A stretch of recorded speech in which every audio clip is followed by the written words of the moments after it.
আবেগের খরচই জীবন শেষ করে দেয়। সময় থাকতে নিজেকে বাঁচান। আপনি কি জানেন, এই পৃথিবীতে ৯০% মানুষ গরিব থাকে আবেগ দিয়ে খরচ করার কারণে?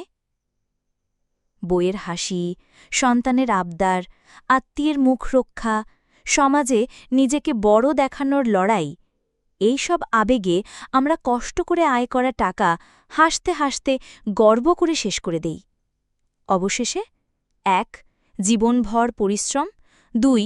তবুও ব্যাংক ব্যালেন্স শূন্য, ৩. মাথা নিচু করে আফসোস, ভুল করেছি, অনেক বড় ভুল করেছি। আসলে আমরা কেউ আবেগ ম্যানেজমেন্ট শিখিনি। টাকা ম্যানেজ করব কিভাবে?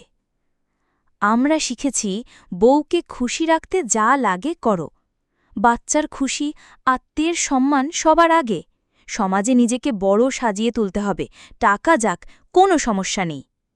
আর নিজে হারিয়ে যায় নিজের স্বপ্ন, নিজের জীবন, সব কবর দিয়ে দেই প্রিয়জনদেরকে সুখী করতে। এই পৃথিবী আপনাকে শুধু চুষবে, খেয়ে শেষ করবে, শেষে বলবে সে কেন নিজের মতো বাঁচল না, ভবিষ্যতের জন্য আগে থেকে প্রস্তুতি নিল না কেন।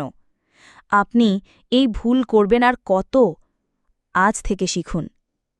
১. আবেগ দিয়ে খরচ করব না, বুদ্ধি দিয়ে করব। ২. সংসারের জন্য খরচ করব, কিন্তু নিজের ভবিষ্যৎ শেষ করে নয়। ৩. প্রথম ইনভেস্ট, তারপর খরচ। যারা এই কথাটা শিখে যায় তারা গরিব থাকে না। যারা শেখে না তারা আজীবন সুখ খুঁজে ফেরে আর দুঃখ বয়ে বেড়ায়। একটা কথা মনে রাখবেন, এই পৃথিবী কাঁদা মানুষের নয়, হিসেব জানা মানুষের। হিসেব ভুল মানে জীবন শেষ। এটাই বাস্তবতা, এটাই সত্য। গরিব হওয়ার আসল কারণ আবেগের খরচ। আজ থেকে শপথ নিন, আমি টাকা খরচ করব, কিন্তু আবেগ দিয়ে নয়, হিসেব দিয়ে। আমি নিজেকে শেষ করব না, আমি বাঁচব, আমার বউ বাঁচবে, আমার সন্তান গর্ব করবে আমার বাবা এই মানুষটা বাঁচতে শিখেছে।